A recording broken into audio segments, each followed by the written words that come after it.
જય વાઘેશ્વરીમાં મમ્મી કિચનમાં તમારું સ્વાગત છે। આજે આપણે મિક્સ વેજ બનાવવાના છે। તેના માટે મેં બટેકા લીધા છે અને કોબી લીધી છે, એક ગાજર લીધું છે, પેપ્સિકમ મરચાં લીધા છે અને વટાણા લીધા છે। હવે પેપ્સિકમ મરચાં નહીં પણ આપણે વટાણા, બટાકા અને થોડીક કોબી એ આપણે અધકચરું થોડુંક બાફી નાખીએ। ગાજર એ સેજ જ ગાજર અને કોબી અને વટાણા એ ત્રણેય સેજ જ બાફવાનું, બહુ નહીં બાફવાનું, જરાક જ બાફવાનું। બટેકા બાફવા મૂકી દીધા છે, તેમાં આપણે થોડુંક મીઠું એડ કરી દઈએ।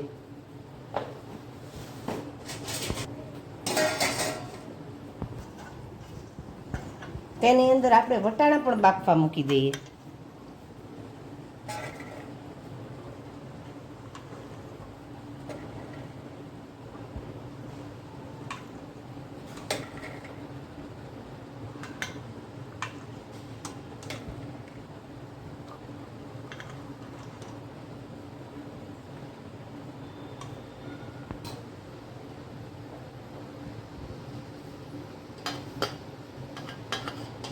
અને કોબી પણ બાફવા મૂકી દઈએ થોડે।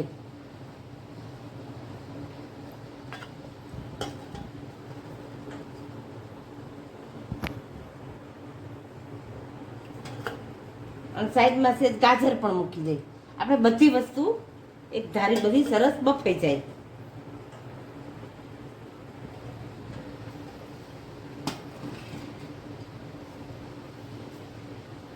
10 મિનિટ માટે રાખવાનું, 10 મિનિટ માટે રાખવાનું આને। બસ આપણે જોઈ જોવાનું, આપણને એવું લાગે જરૂર છે તો સહેજ વાર વધારે બાફવાનું। જો આપણે બટેકા પણ આ બટેકા એકદમ થઈ ગયા છે સરસ મજાના, અને આ વટાણા પણ થઈ ગયા છે, કોબી પણ સરસ થઈ ગઈ છે અને ગાજર પણ સરસ થઈ ગયું છે। અને પેપ્સિકમ છે એને કંઈ બાફવાની જરૂર નથી, એને તેલમાં સાતળી નાખવાના। હવે આગળની પ્રોસેસ કરીએ। હવે ટમેટાની આપણે પ્યોરી બનાવી નાખી।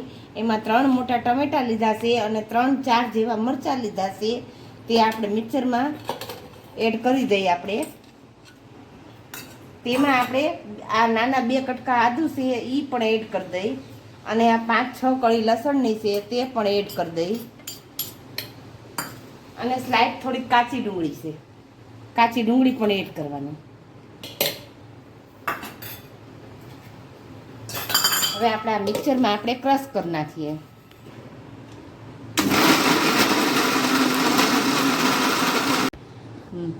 હવે આપણે ખડા મસાલા પણ એડ કરી દઈએ।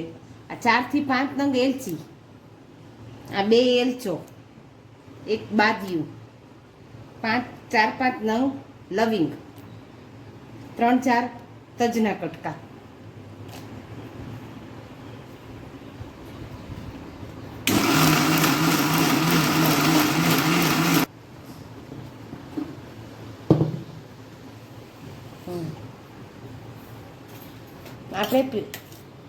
આપણે પ્યોરી એકદમ સરસ મજાની થઈ ગઈ છે, અને ખડા મસાલા નાખ્યા હતા, એડ કર્યા હતા, તે પણ સરસ મજાના ક્રશ થઈ ગયા છે। 3-4 ચમચા જેવું આપણે તેલ એડ કરવાનું, મરચાં એડ કરી દઈએ અને થોડાક સાતળી નાખીએ। બાકી બધું તો આપણે કચરું થોડુંક કરી નાખ્યું છે।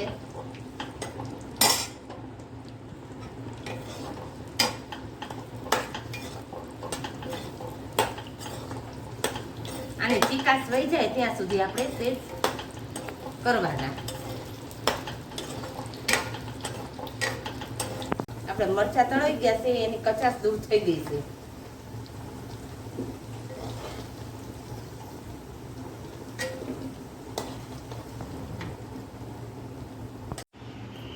હવે આપણે વટાણા પણ એડ કરી દઈએ।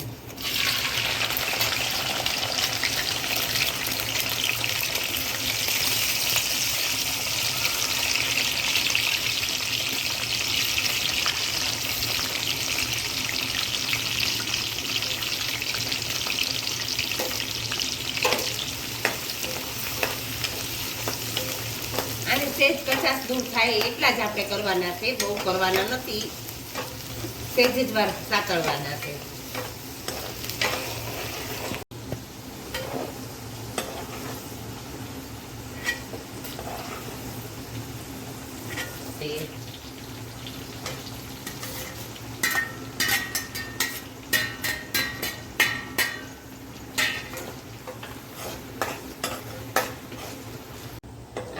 પણ થઈ ગઈ છે તેને પણ આપણે કાઢી લઈએ.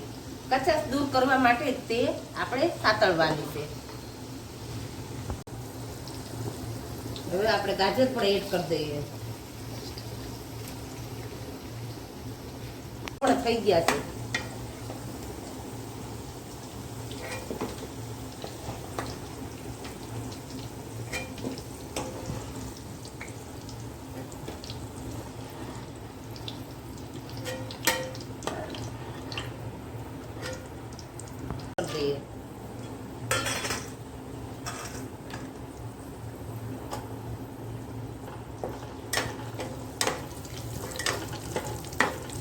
કાજુનો સેજ કલર ઓલો થાય ત્યાં સુધી આપણે તળવાના, બહુ નહીં.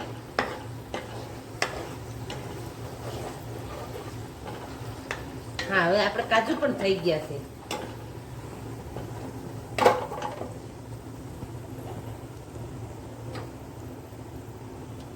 હવે દ્રાક્ષ પણ એડ કરી દઈએ આપણે.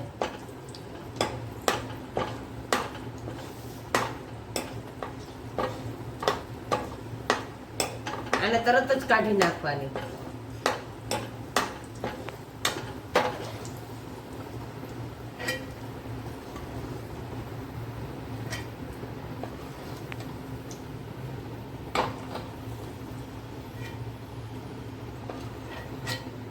આપણે મલાઈ પણ એડ કરી દઈએ.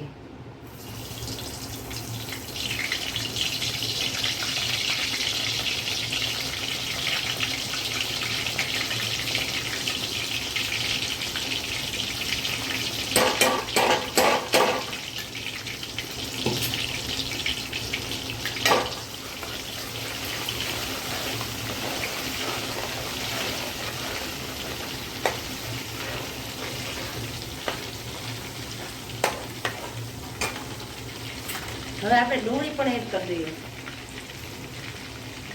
આમાં ડુંગળી પણ આપણે એડ કરી દઈએ.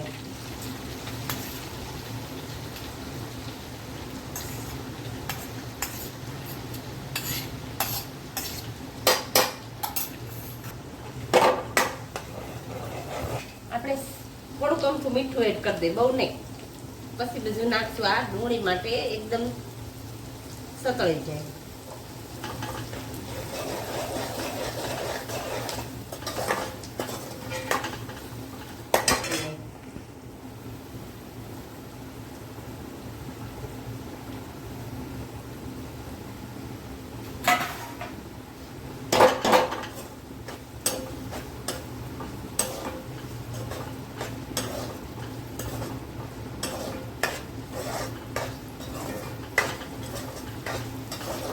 ટમેટા કાચા સમારેલા છે ને એ આપણે એડ કરી દઈએ.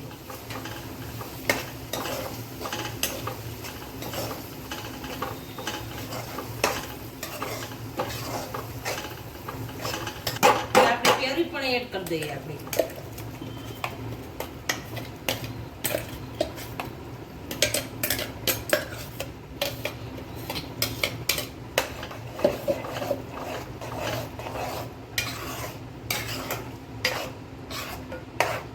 હવે આમાં આપણે સેજ પાણી એડ કરી દઈએ અને આ પ્યોરી બધી આવી જાય અને આપણે ડુંગળીની બધું પણ એક રસ થઈ જાય.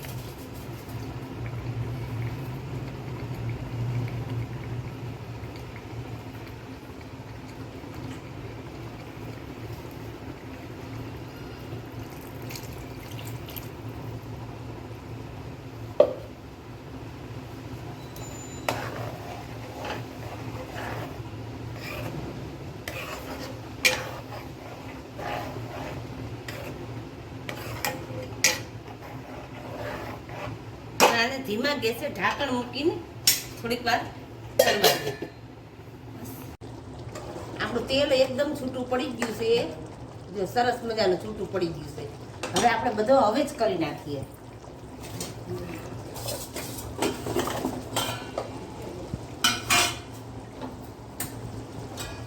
એક અડધી ચમચી ભરીને હળદર, મસાલો 1 થી 1.5 ચમચી જેવું. આ બહુ તીખું ન હોય, માપનું હોય. 1 ચમચી ભરીને જીરું, અને સ્વાદ અનુસાર મીઠું. પેલા ડુંગળી સાતરવામાં આપણે મીઠું એડ કર્યું હતું.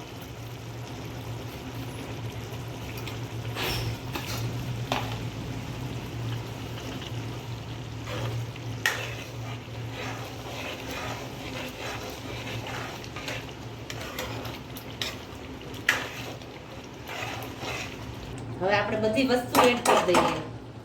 વટાણા, ગાજર, મરચા, બધી વસ્તુ એડ કરી દઈએ.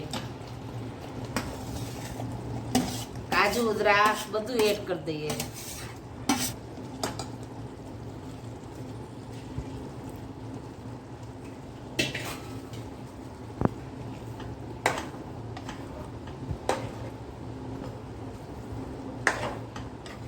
હવે આપણે દાળ શાકનો મસાલો આપણે એડ કરી દઈએ. આ દાળ શાકના મસાલાની રેસીપી મારી ચેનલમાં મૂકેલી છે, તમે જોઈ શકો છો. થોડી ચમચી ખાંડ પણ એડ કરી દઈએ.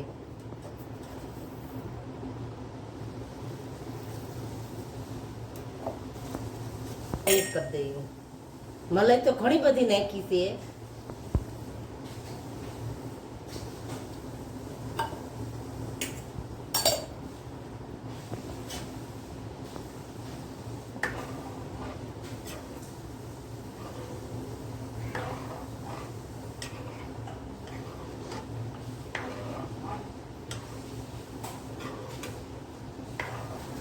હવે થોડીક આપણે કસ્તુરી મેથી પણ કરી દઈએ.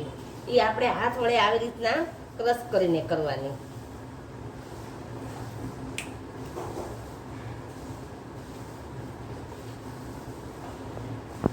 હવે આપણે પનીર છે, પનીરના નાના પીસ કરી નાખાશે તે પણ આપણે એડ કરી દઈએ.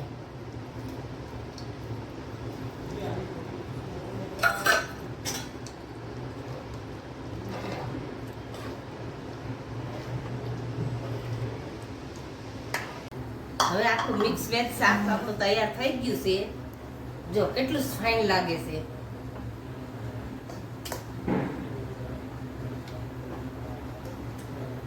મિક્સ વેજ આપણું તૈયાર થઈ ગયું છે. હવે આપણે કોથમરીથી ગાર્નિશ કરી નાખીએ.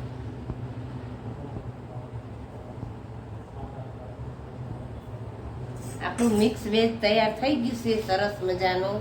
આ પરોઠા, રોટલી, નાન, કોઈ પણ લચ્છા પરોઠા કોઈ પણ સાથે આપણે ખાઈ શકીશું. જો તમને અમારી રેસીપી પસંદ આવી હોય તો અમારી ચેનલને તમે સબસ્ક્રાઈબ કરજો.